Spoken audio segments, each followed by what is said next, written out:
I didn't originally plan to come to Georgia. You see all this gray hair I got? It still looks good, you said? All right. I'll let Michelle know. But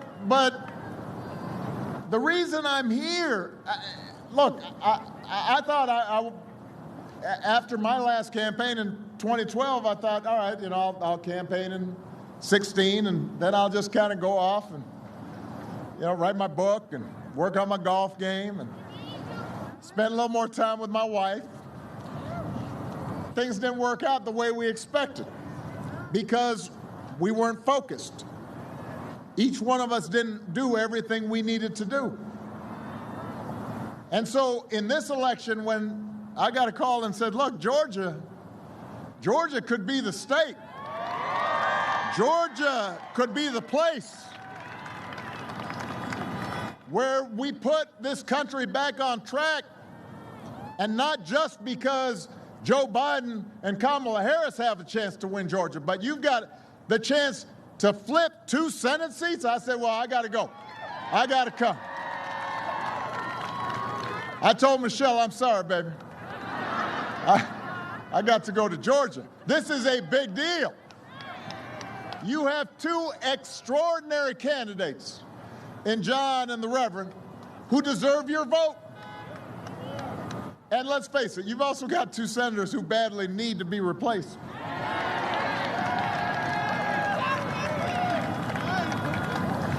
Look, I served in the Senate. I remember when we used to get briefings in the Senate for threats, including the kinds of briefings that your 2 current senators got about COVID-19. They got briefed. You go into this room and it's all top secret, and you got to kind of close everything off, and you can't take anything out of the briefing room because this is part of your responsibility as a public servant. And the point of these briefings is so that you can take quick action to protect the American people before it's too late. That's why the Senate gets these special briefings, to serve the interests of the people who have sent you to Washington, to serve their interests before your own. When I heard that your 2 senators here in Georgia, and understand what I'm about to say now is not a partisan statement. I'd be just as hard if I heard a Democrat was doing this. Your 2 senators publicly were telling you that the virus would be no big deal. But behind closed doors, they were making a bunch of moves in the stock market to try to make sure their portfolios were protected instead of making sure you were protected. Man, that's shady. That ain't right. They downplayed the pandemic in public, and in private, they're trying to see if they can profit from it, both of them. Not just one of them, both of them. They're like Batman and Robin gone bad.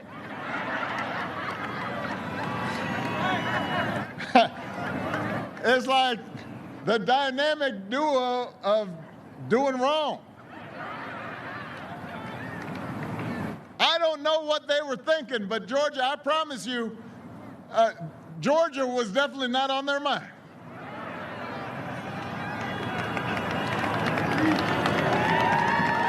It was not. And what's the result of betraying the public's trust?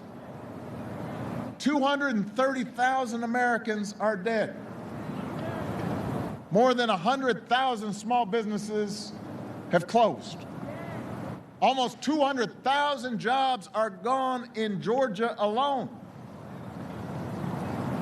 If President Trump and your senators had been focused on COVID from the beginning instead of their portfolios or their TV ratings, cases wouldn't be reaching new record highs across the country just this week.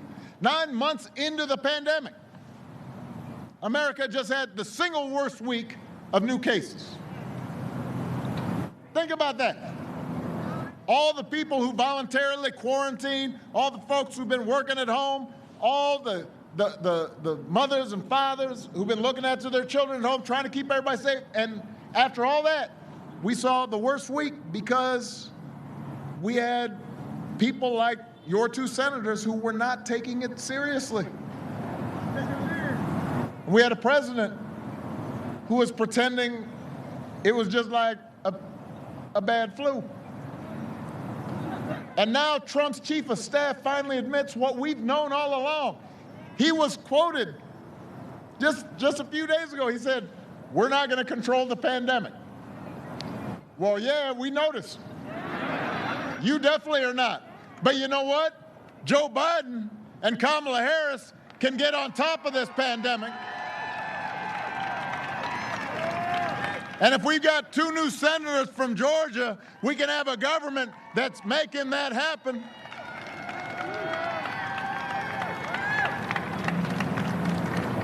What's Trump's closing argument right now? You know,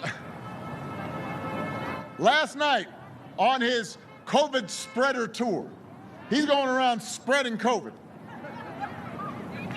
He's like a carrier because he cares more about having big crowds than he does about keeping people safe. He told his supporters, don't tell anybody, but he's going to fire Dr. Fauci after the election. Don't boo. Vote. We had signs up a couple days ago, it was Halloween, and said had a ghost on there, said don't boo, vote. Come on. So just in case you were worried that Trump had been taking COVID too seriously, he's stated publicly he's going to fire the one person in the administration. A carryover was also the president when I was in there, helped me deal with Ebola and H1N1, was one of the people who was at the front lines of dealing with HIV/AIDS, one of the world's leading experts on infectious disease, one of the few people in this administration who's been taking this seriously all along. And what did he say? His second-term plan is to fire that guy. I mean, they've already said they're not going to contain the pandemic. Now they want to fire the one person who could actually help them contain the pandemic. So, Georgia, if you think they've done a bad job at managing COVID so far, basically what they're telling you now is you ain't seen nothing yet. Trump's saying he might, in this election, he's been saying he might declare victory before all the votes have been counted. Well, that's just what he did on this virus. And how'd that turn out? Listen, America deserves better than this. Georgia, you deserve better than this. You really do. And here's the good news. Tomorrow you can choose something better. Tomorrow you can send John Ossoff and Reverend Warnock to the United States Senate. And they can team up with Joe Biden and Kamala Harris and get on top of this crisis. Yes, we can. Look.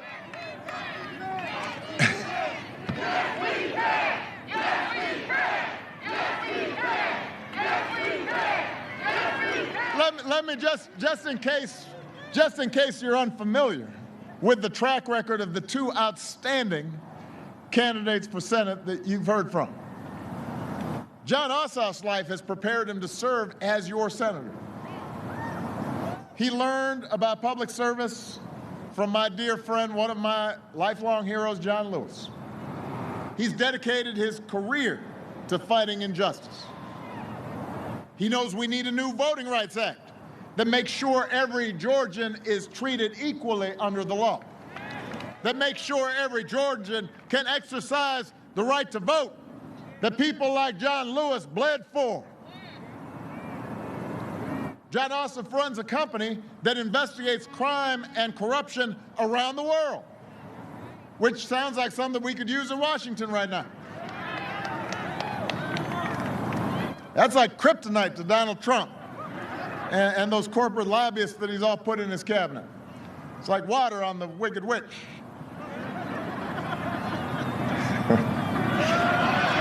You remember?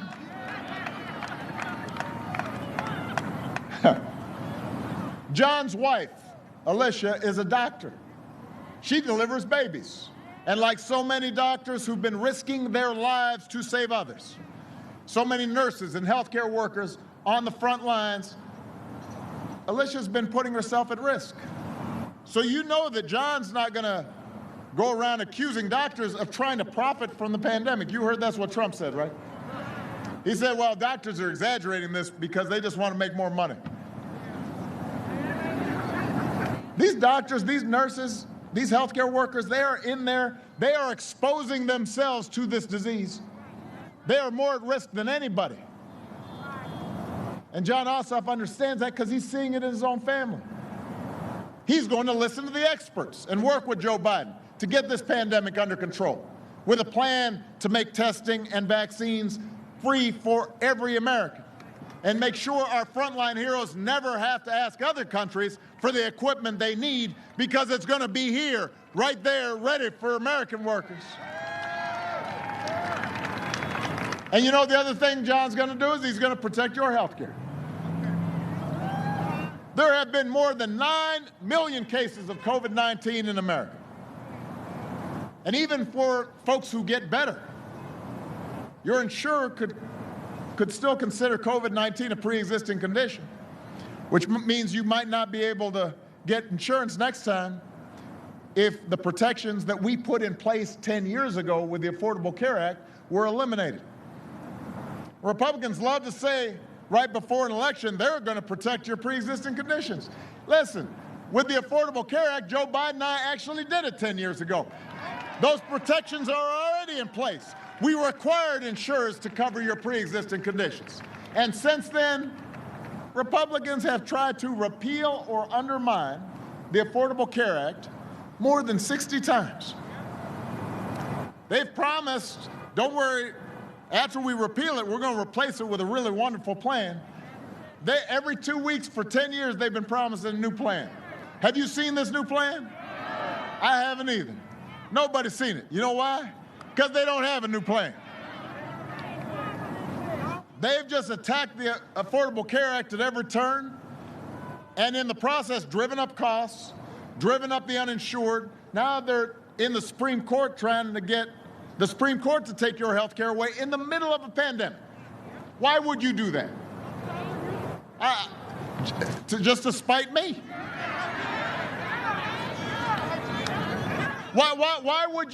Why in the middle of a pandemic would you offer nothing but empty promises and try to kick people off their health care?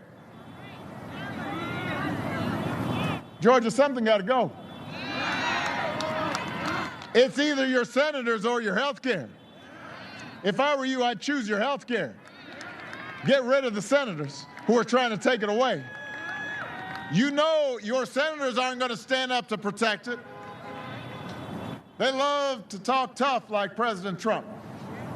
But one of the things they have in common with him is when you start calling them out, they cut and run. You saw President Trump, he's in the middle of a 60 Minutes interview. He just walked out. It's too tough. He quit in the middle of an interview. Somebody's asking him, well, what are you going to do in your second term? Oh, that's too tough. I'm leaving. And then you saw it again last week when John Ossoff called out Senator Perdue on health care in their debate.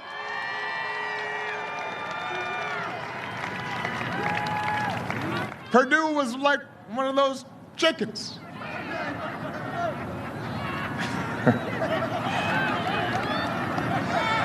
I would have felt bad for the guy if he hadn't voted 4 times to take away your pre-existing conditions protections. 4 times he voted against it.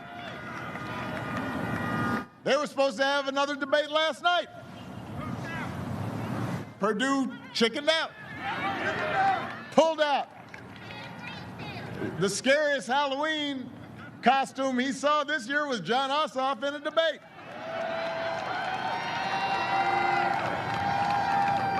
But let me tell you what's really scary, Georgia. Republicans threatening to end pre-existing conditions protections for 100 million people in the middle of a pandemic. That is scary. And you have the power to do something about it. John Ossoff and Joe Biden will protect your health care. They will expand Medicare. They will make insurance more affordable for everyone. And so will Reverend Raphael Warnock. Let me talk about the good Reverend right now. I won't preach, but I will offer testimony.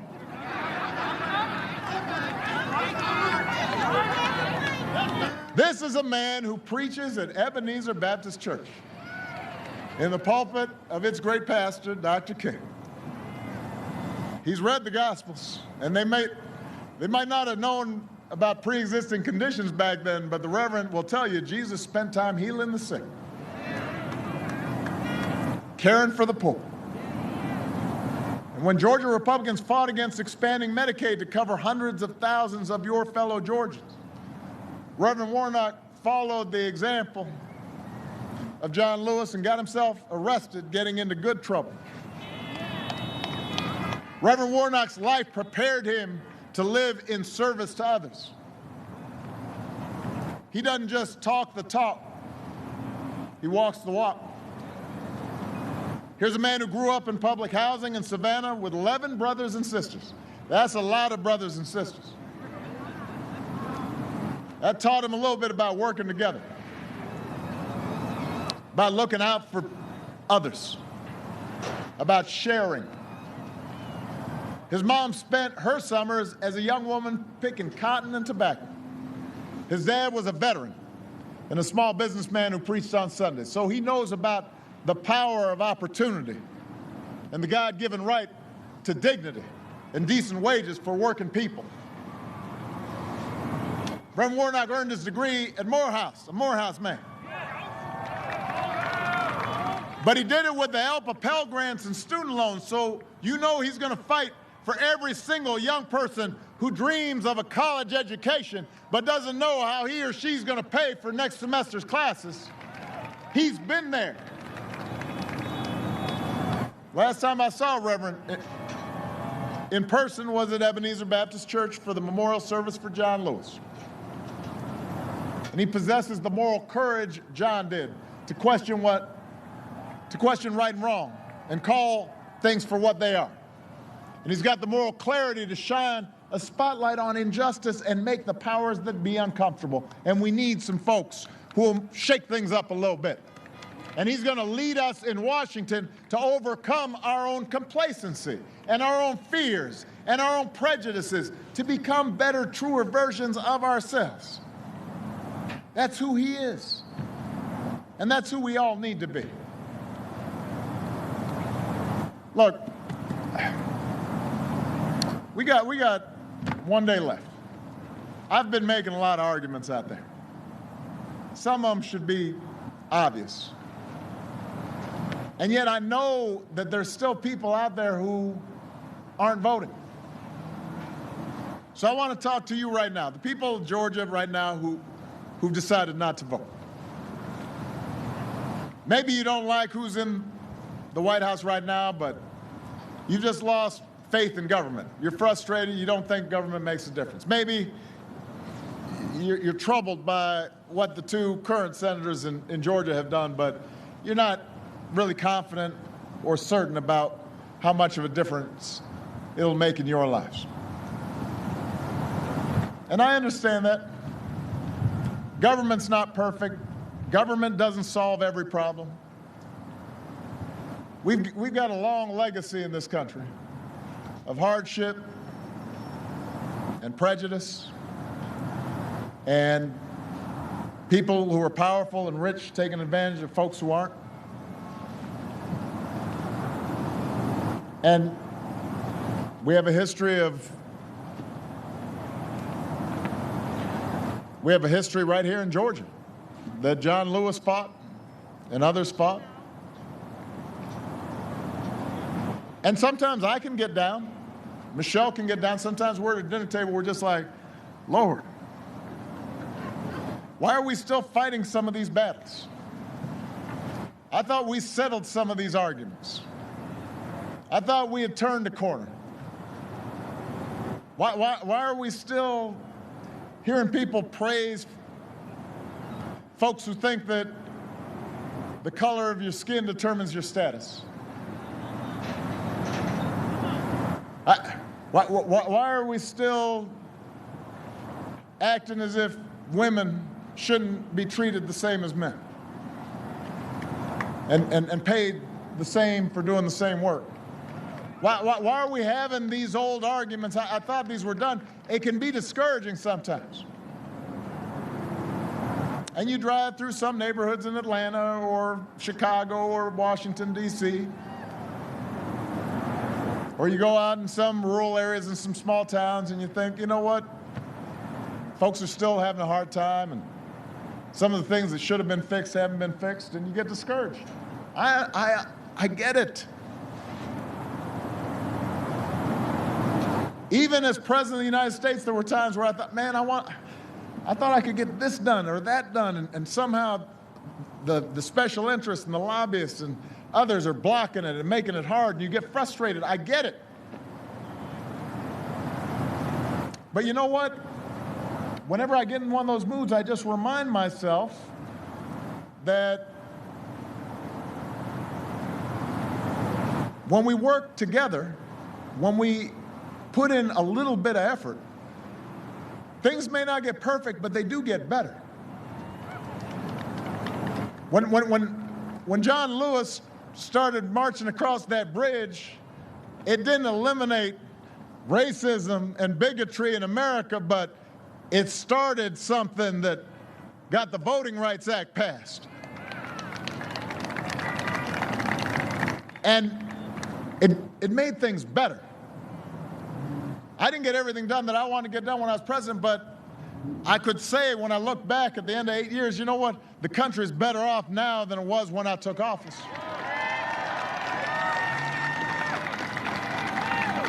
20-some million people have health care that didn't have it before. That's a good thing. Children that were in poverty have been lifted up out of poverty. Not all of them, but some of them. That's a good thing. Maybe this next generation came up and saw that, you know, black and white can work together, that we don't have to be at odds, that we can treat each other with dignity and respect, that we don't have to be scared of each other, but should reach out to each other. A president by himself can't solve every challenge in the economy. But if we elect people like Joe Biden and Kamala Harris, if we elect Reverend Warnock and John Ossoff, who are focused on working people and getting you the help that you need, it can make a difference for thousands of people and 10,000s of people, 100, maybe a few million people might be better off. A president by himself can't eliminate all racial bias in our criminal justice system, but if we elect district attorneys and state's attorneys and sheriffs who are focused on equality and justice, it can make things better.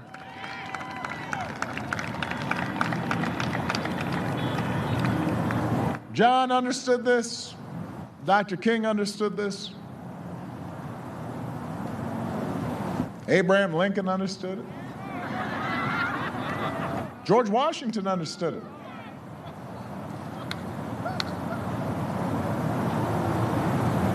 We knew, John, I remember talking to John Lewis right before he passed.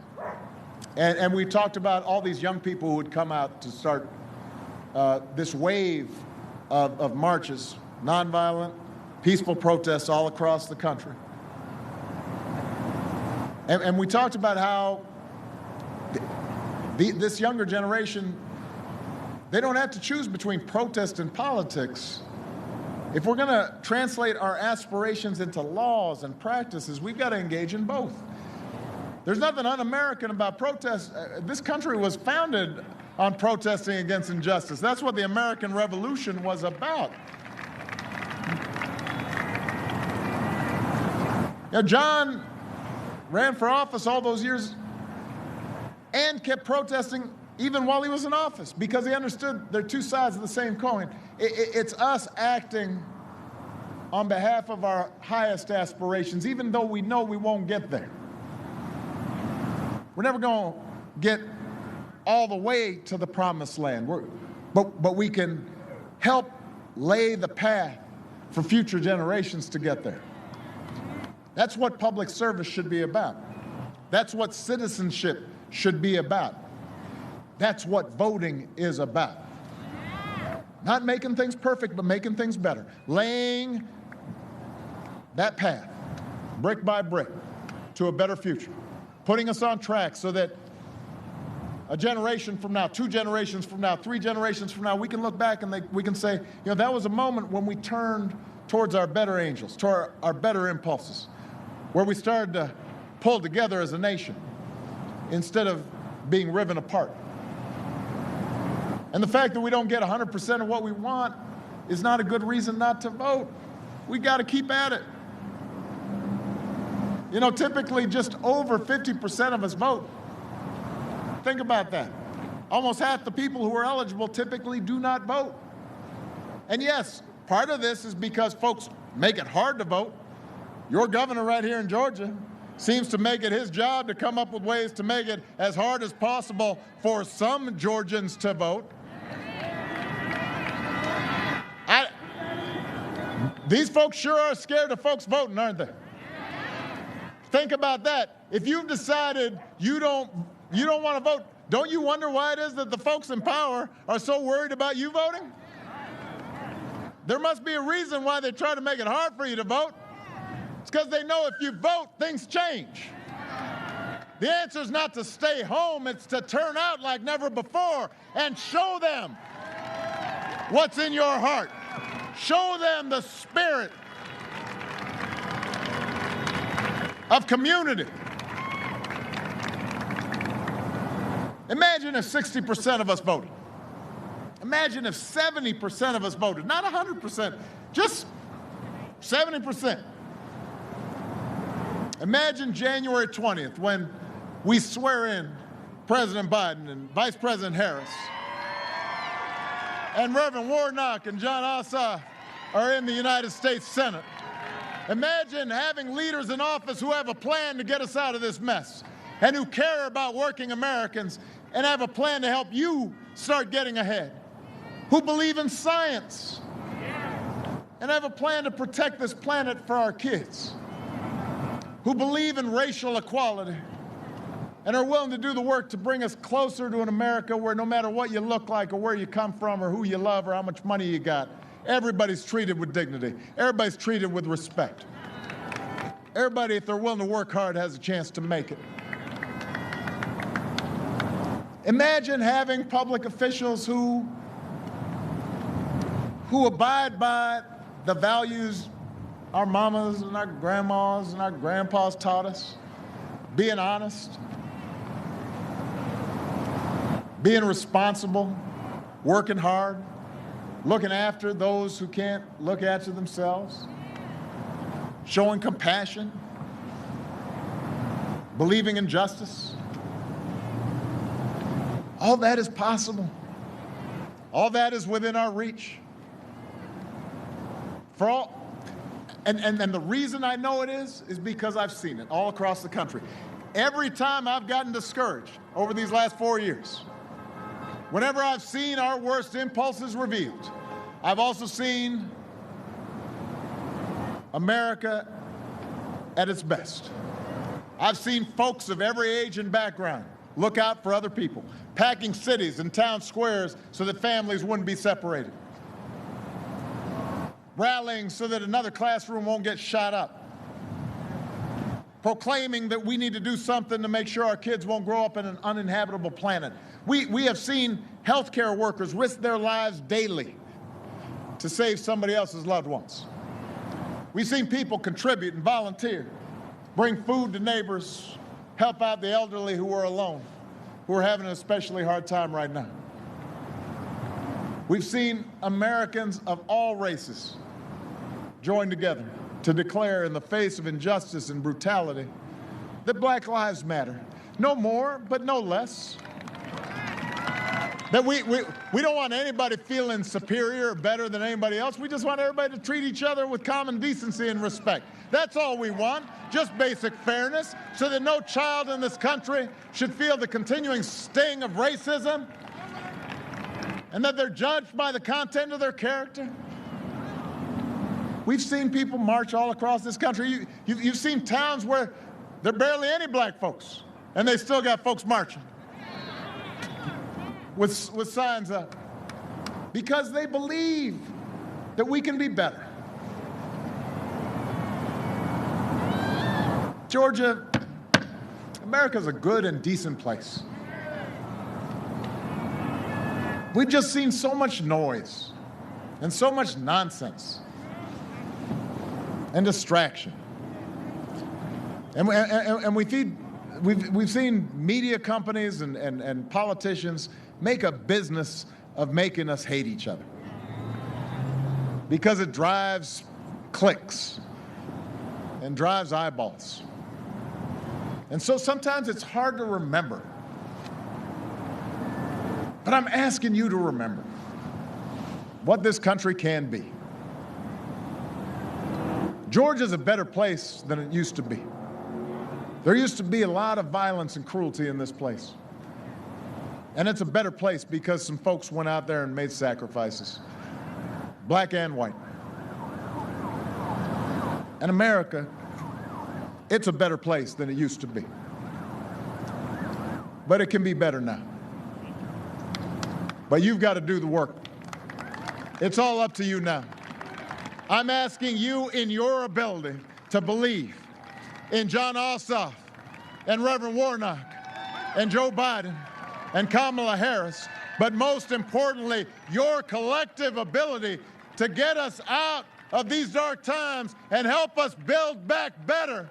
I'm asking you to believe in your ability to change America.